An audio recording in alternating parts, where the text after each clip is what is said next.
Pastor Jim Garlow is the pastor of Skyline Church in San Diego, California. This is a church that has stood in California and has stood against all odds, and the attacks on this church are just staggering. They have tried to put this church out of business every step of the way, and they're just not going to sit down. And Jim Garlow is a good friend of the program, a good friend of mine, and somebody I highly respect. And he is here because he is seeing and shepherding a program. How many years have you been doing this, Jim? It's only my second year. Second year? Mm-hmm. This is a program that pastors, priests, rabbis need to know that what the government is telling you, that you can't get involved in politics at all, is an out-and-out, unconstitutional lie. And for several years, pastors have been trying to challenge that. They want it to be challenged in court because they know it's unconstitutional. It's the Johnson Amendment? The Johnson Amendment, And explain how it works. Well, in July the 2nd, 1954, then Senator Lyndon Baines Johnson returned from Texas, angry at two businessmen who had opposed him because they thought he was soft on communism. They had opposed him through what's called 501c3s, not-for-profit corporations. So when he got back to D.C., going through the Senate that day was an overhaul of the tax code. He stepped up and he inserted a few words called the Johnson Amendment.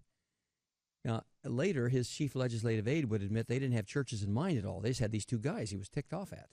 But unfortunately, all churches are called 501c3s, and that's the only category they put speech restrictions on. Of the 29 categories of 501c, this one category, 501c3, couldn't endorse or oppose a candidate directly or indirectly. The problem with the law is it's ambiguous. No pastor knows for sure, no attorney knows for sure exactly where the line precisely is. Even the IRS doesn't know.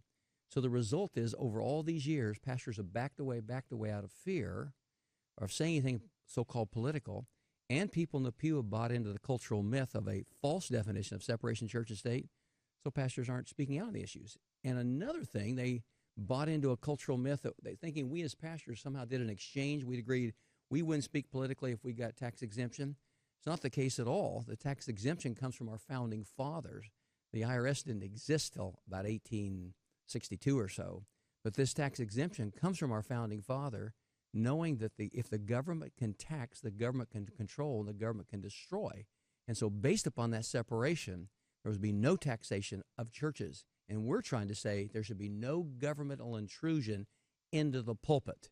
And so an entire movement has developed. This is really important because of everything that we're facing now, with the president this week coming out and laying the groundwork for no blasphemy laws for Islam or for any religion.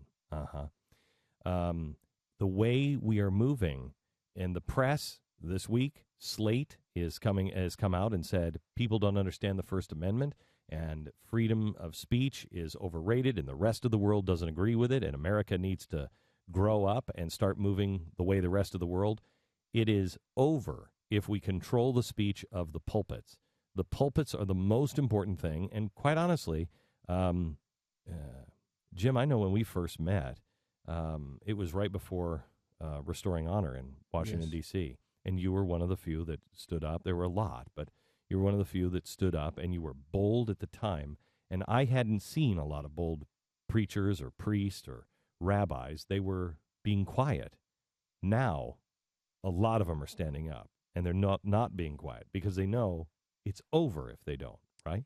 It is over. It's changed dramatically even in the last few years. I'm amazed at what has happened in the last few years in the area of religious liberty. Those that are discerning know that you cannot have religious liberty and the radical agenda coming at us at the same time in the same nation.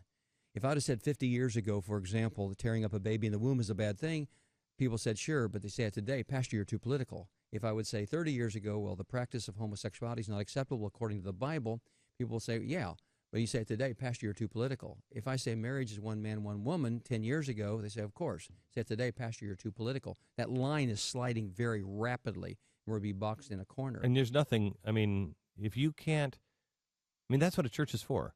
is to tell you what the parameters are, not necessarily to tell. I don't need somebody to tell me how to vote, but to tell me, the standard, God's standard that He holds, and then I can judge myself.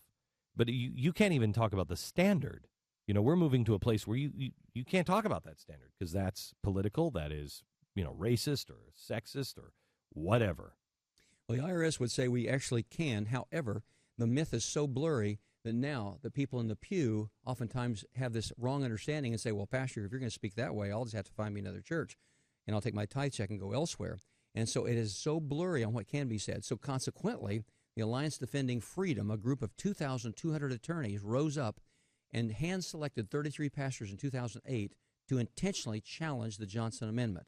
The Johnson Amendment says we cannot oppose or endorse a candidate at all, directly or indirectly. And so you can imagine how ambiguous that begins. What is that? What does that actually mean? And so pastors are afraid of it, so they stay a long ways away because they don't want to lose their tax exemption as a church. So these 33 pastors recorded their sermons, sent them to the IRS, wanting to provoke a court case, because in 58 years since the Johnson Amendment passed, it's never been to court. And there's not a single church that's lost its tax exemption, but there's a Damocles sword hanging over, threatening every pastor if you do this. So they sent their sermons in, and nothing happened. The next year, in 2009, 84 pastors intentionally exercised their biblical authority and their constitutional rights based on the First Amendment, but violated the Johnson Amendment, which we believe is unconstitutional. And they sent their sermons in, nothing happened. The next year after that, 2010, 100 pastors did it. Last year, 539 pastors did it. And then finally this year, so far, around 1,100 have signed up. We anticipate it'll be around 1,500 or more. Okay, so pastors. if you're a pastor, or if you go to a parish and you want your priest to be involved in this, you want your rabbi to do it, what do? They go to pulpitfreedom.org and they sign up. And then October the 7th is Pulpit Freedom Sunday. And if they can't do it that Sunday, we'll make the whole month Pulpit Freedom Month. Most of us are doing it in solidarity on the same day, October the 7th. They can sign up at pulpitfreedom.org. And by this way, this actually applies not just to conservative evangelical churches like mine. This applies to a liberal left-wing church. It applies to everybody. We say there should be no governmental intrusion in the pulpit at all. Because if the government starts doing that, they monitor our speech to see what we're saying. And so we encourage people to go to pulpitfreedom.org, encourage their pastor to go to it and sign up. If they do this and the IRS decides to go after them, there are 2,200 attorneys prepared to defend us pro bono. Now, here's what happens. If the IRS contacts the church, here's what tends to happen. In the past, the church would roll over and play dead and acquiesce to it. Or if a church lawyers up and say, no, we'll meet you in court, the IRS strings it along for a couple years, and then when it's ready to go to court, says, we're going to close your case now, just don't do it again.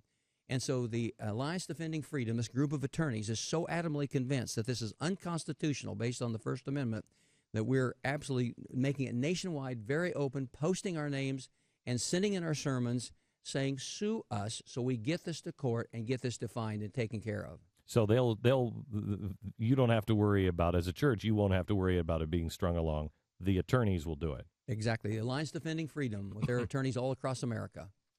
Are you going to be saying to vote for one person or another on the Senate? I will walk through the biblical principles at stake in this year's election, then where the candidates stand on the issues.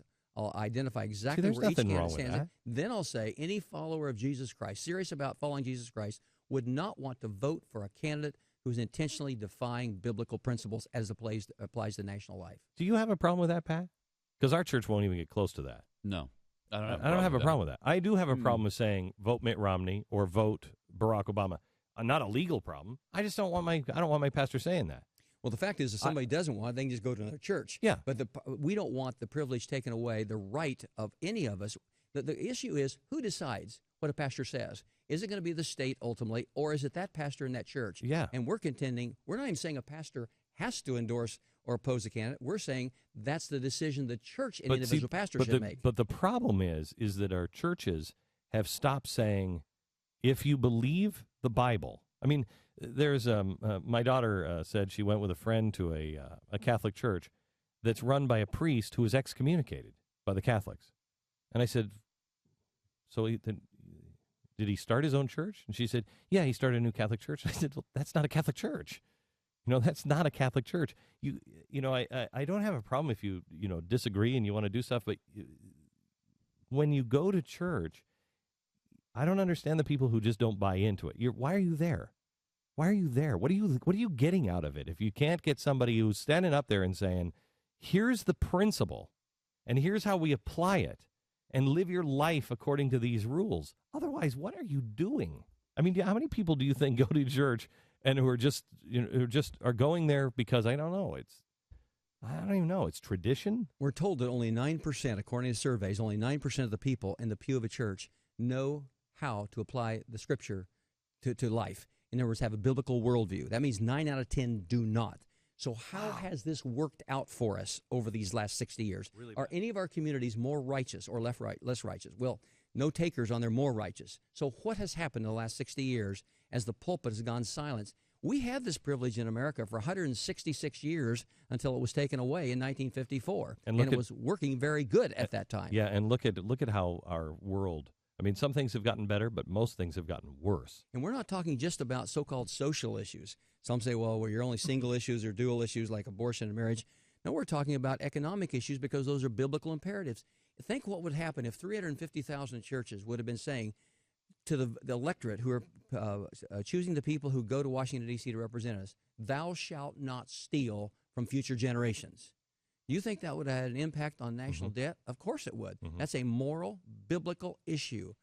Our nation is on economic suicide because of a failure to follow scriptural principle.